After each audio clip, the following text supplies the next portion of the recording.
Recent killings in Benue, Kaduna, and Plateau states have once again highlighted the urgent need for effective security measures in Nigeria. The Evangelical Church Winning All has expressed shock over the killing of 472 persons in 3 states of Benue, Kaduna, and Plateau by terrorists in 1 month.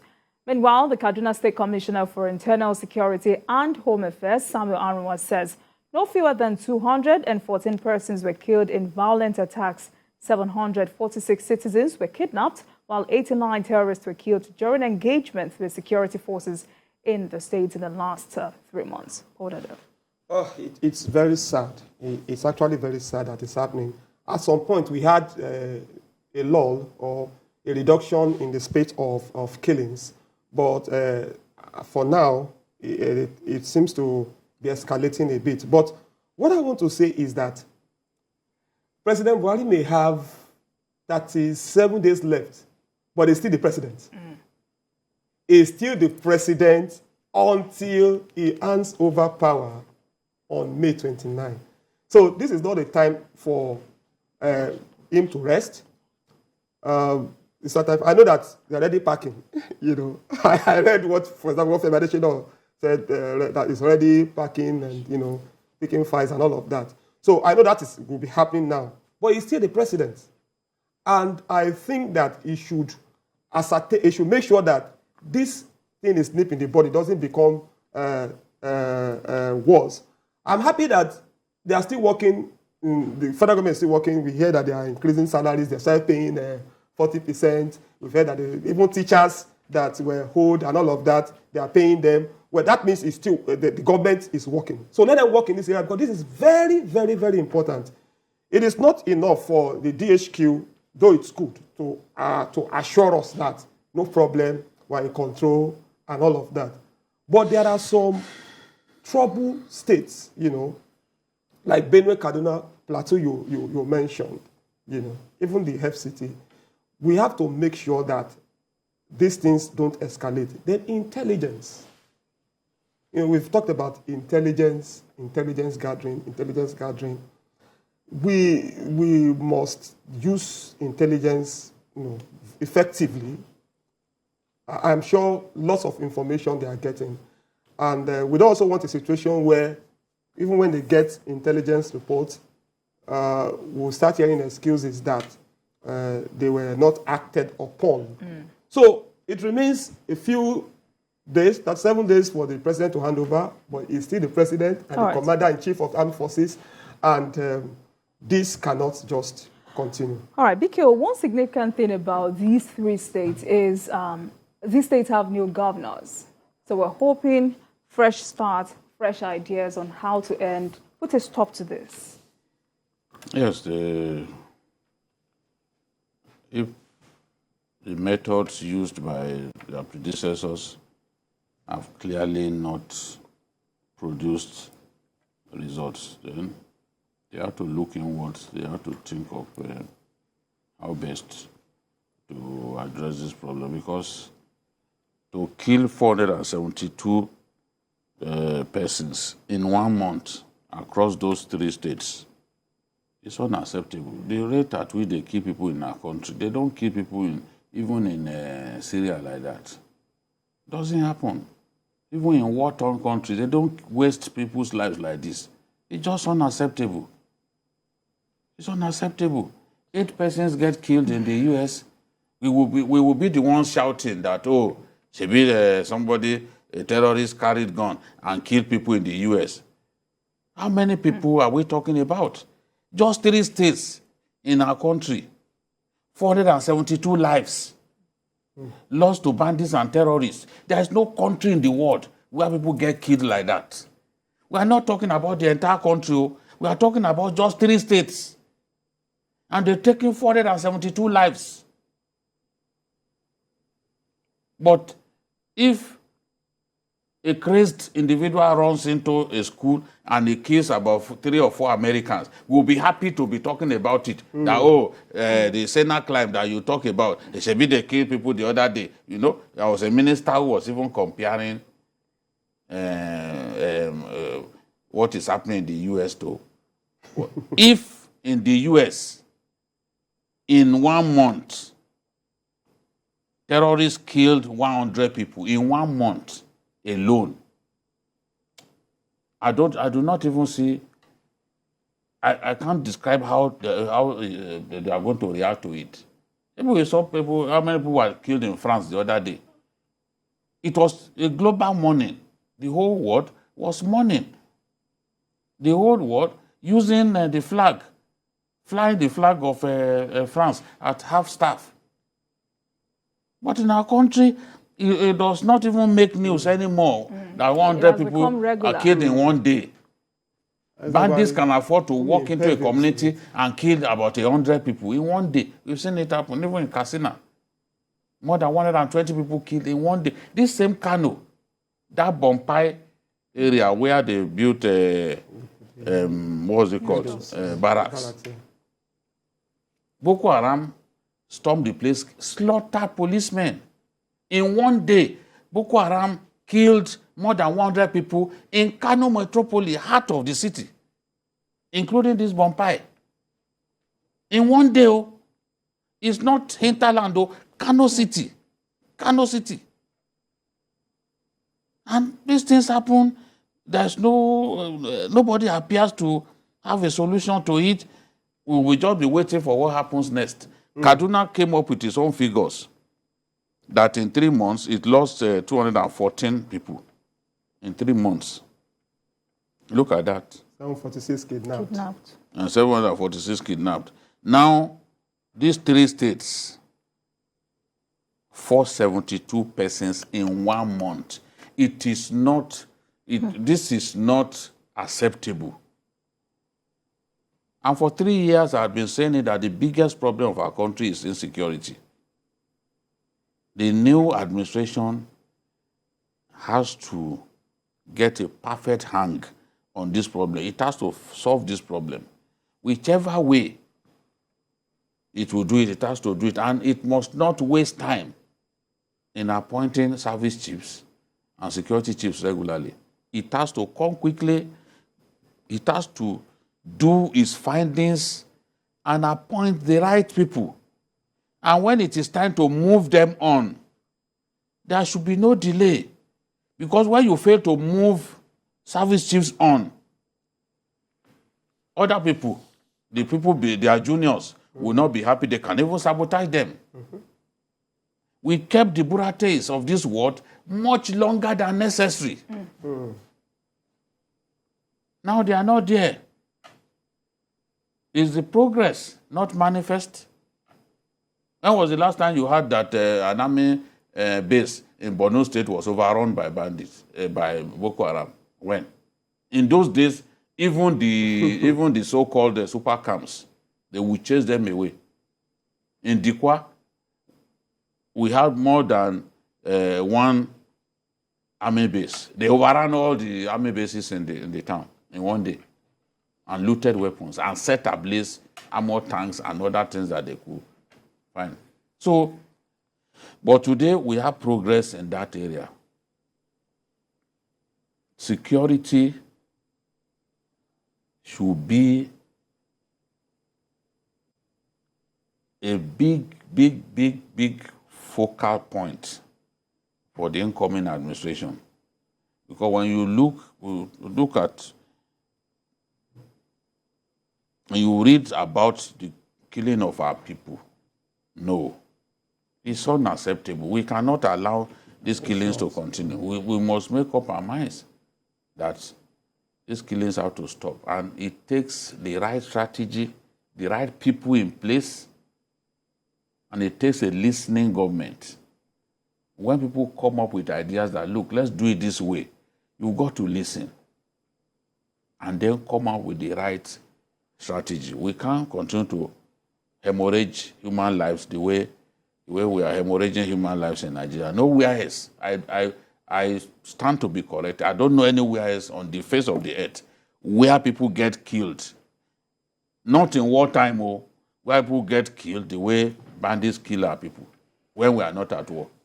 All right, so before the federal government drops its input, many stakeholders have said the sitting governors, the governors of the state, have to sit up. Now, some of these governors have received open letters on what the citizens would like to see in perhaps the first 100 days in office, and most of this borders on insecurity. How serious does this get? It's very serious. It's very, very serious. Governors are chief security officers of their states. They are major stakeholders when it comes to security. And especially states that are most troubled. So we need governors that are returning and those who are being elected fresh. They need to just put on their thinking caps and see how to be more innovative.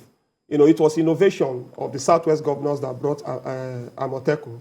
And we saw the way, we've seen the way Amotekun performed, even without being allowed to wield weapons, you know, the arguments about weapons. But the Southwest governors came together and they decided to start Amotekun. So we want to see more innovations like that. However, let's also understand that the governors, as much as, yes, they have a huge role to play, but they have their limitations because they don't control the police. For example, okay?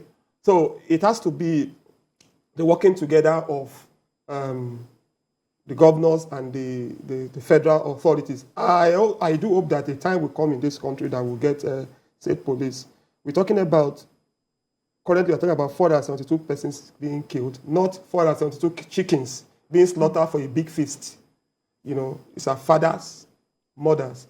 You know, sometimes let's think like human beings, you know, because we get this kind of report routinely, it seems we are becoming impervious, you know, to these killings. People die. I guess many people don't even bother to read those stories anymore. People died. But those people that died, some of them were fathers. People have become orphans. Many of those people will still under the trauma will be there for years. And that is why everybody that is involved, that should be involved in securing this country, governors, the security agencies, the president, everybody must put on their thinking caps. We must rethink our strategy. We must make sure that we secure this country. In fact, one of the most important responsibilities of any government is to provide security. And any government that cannot secure its subjects has failed. No matter how much it performs in other sectors, that government is a successful failure because insecurity will rubbish whatever achievements we've had. And that is one of the problems that the Buhari government has had. It's not as if Buhari government has failed in all areas. People talk of infrastructure, you know, building of infrastructure. But who remembers infrastructure? When what is happening is that people die, you have people die in hundreds. Security agents, soldiers, policemen are killed and nothing happens. Even those who should secure us are not too secure. So we need to do something about this. This has got to stop. Let us just have peace. Let's have... All right. Abikio, now for Kaduna State, experts say the security situation does not reflect the fact that Kaduna State has some of the most critical military and police establishments in the country. Now, is this still about architecture, security architecture, or is Kaduna really helpless, or is this still about political will? It's, you can have military formations all over the place if you do not have the right strategy. Must complement presence of manpower with the right strategy. You don't have the right strategy to deploy even the troops you have. You can have so many troops. If you don't know how to use them, it will still boil down to the same thing.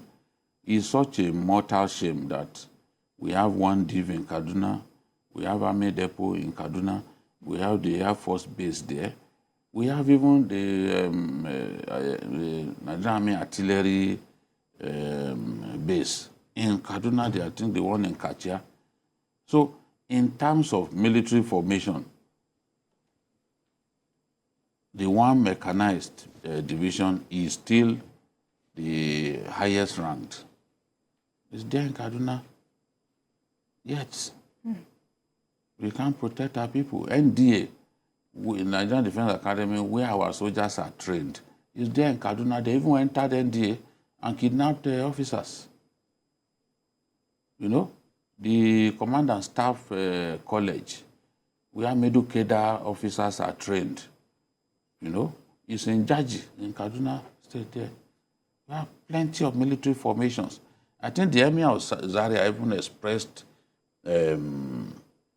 frustration because at the time, there was a time that bandits were targeting the Zaria area to the point that even an hospital, they went into an hospital and kidnapped people suffering from leprosy. You can imagine going to a leprosarium to kidnap people.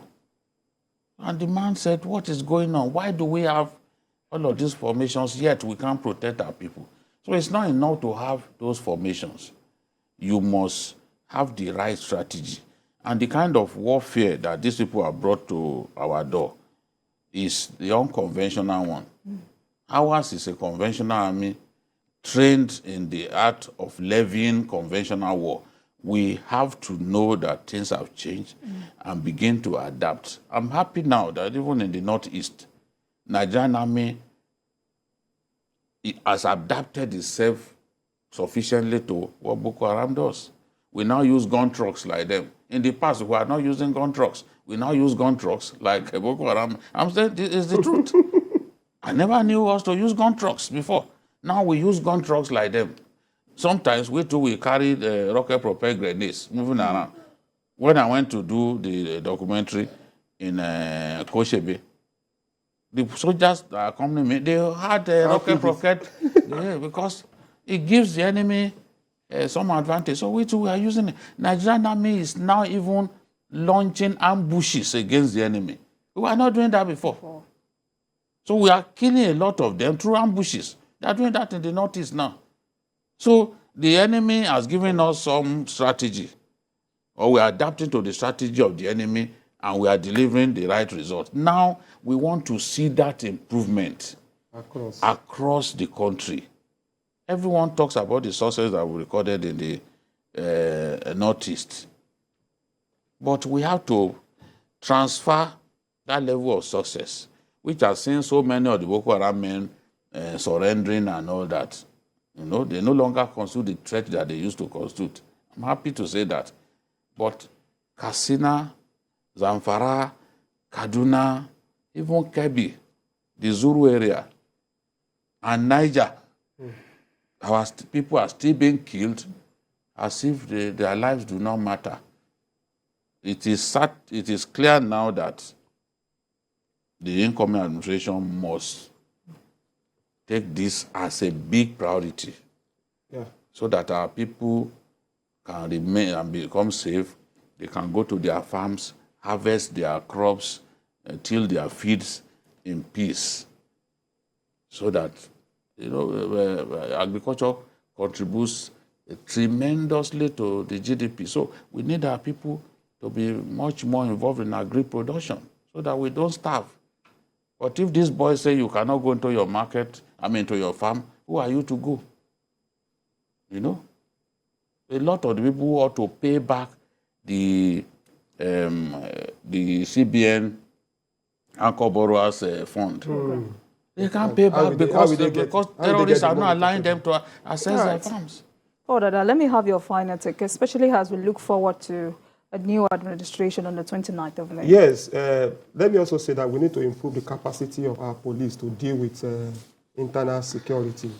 But I'm also happy. I just hope that the president-elect, when he becomes president, will walk the talk. In his policy document, he talked about setting up forest rangers.